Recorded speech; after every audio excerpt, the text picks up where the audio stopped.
Ciao a tutti e benvenuti sul mio canale. Oggi vi mostrerò come caricare facilmente immagini personalizzate come loghi o grafiche su un display OLED, come quello che vediamo qui da 128x64, usando Arduino. Non vi preoccupate, useremo strumenti semplici come GIMP, quindi è un progetto alla portata di tutti. Quello che faremo oggi è visualizzare un logo o un'immagine semplice su un display OLED. Il display utilizzato è un OLED da 128x64 pixel con un'interfaccia I2C. Questo tipo di display è molto diffuso per la sua alta qualità di visualizzazione, basso consumo energetico e facile integrazione con Arduino. La sua risoluzione lo rende ideale per mostrare icone, testo e loghi personalizzati in progetti fai da te.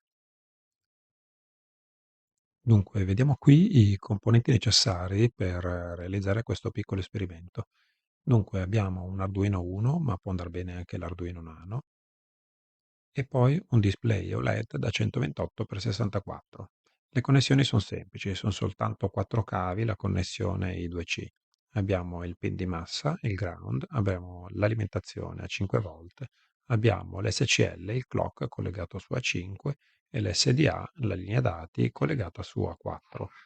Allora, come già vi ho accennato prima, lo strumento di cui avremo bisogno fra poco è uno strumento molto semplice che si chiama GIMP. Andiamo nella pagina di download.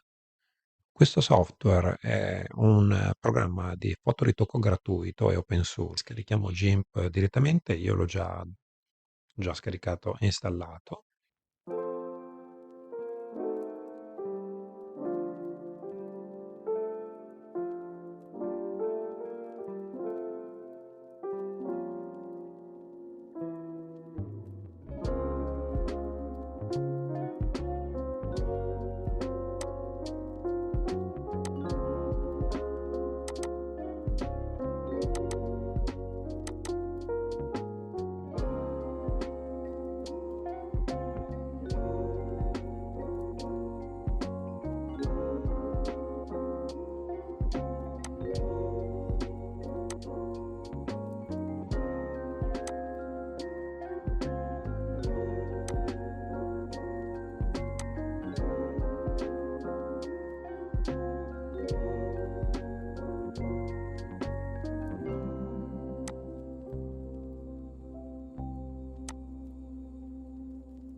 Avere un'immagine o un logo personalizzato nei nostri progetti non è solo una questione estetica. Pensate a quanto possa essere utile rendere i vostri dispositivi unici e immediatamente riconoscibili. Se state realizzando un progetto per un cliente, un display con il vostro logo può fare davvero la differenza. È un ottimo modo per dare un tocco professionale e per comunicare chiaramente l'identità del vostro progetto. Inoltre, il display OLED che stiamo utilizzando ha una risoluzione di 128x64, che è perfetta per visualizzare loghi e grafiche semplici. Questo tipo di display è molto popolare grazie alla sua leggibilità e al basso consumo energetico, il che lo rende ideale per dispositivi alimentati a batteria. Allora, abbiamo visto come creare un'immagine personalizzata, ridimensionarla, convertirla in un formato compatibile e infine caricarla su un display OLED con Arduino, tutto utilizzando strumenti semplici e accessibili, come GIMP. Spero che questo video vi sia piaciuto e che abbiate trovato utile questa procedura. Se avete domande o volete condividere i vostri risultati, lasciate un commento qui sotto. Non dimenticate infine di mettere un like al video se vi è piaciuto e di iscrivervi al canale per rimanere aggiornati sui prossimi tutorial. Attivate la campanella per non perdere nessun contenuto. Adesso vi saluto e ci vediamo alla prossima. Ciao e buon divertimento.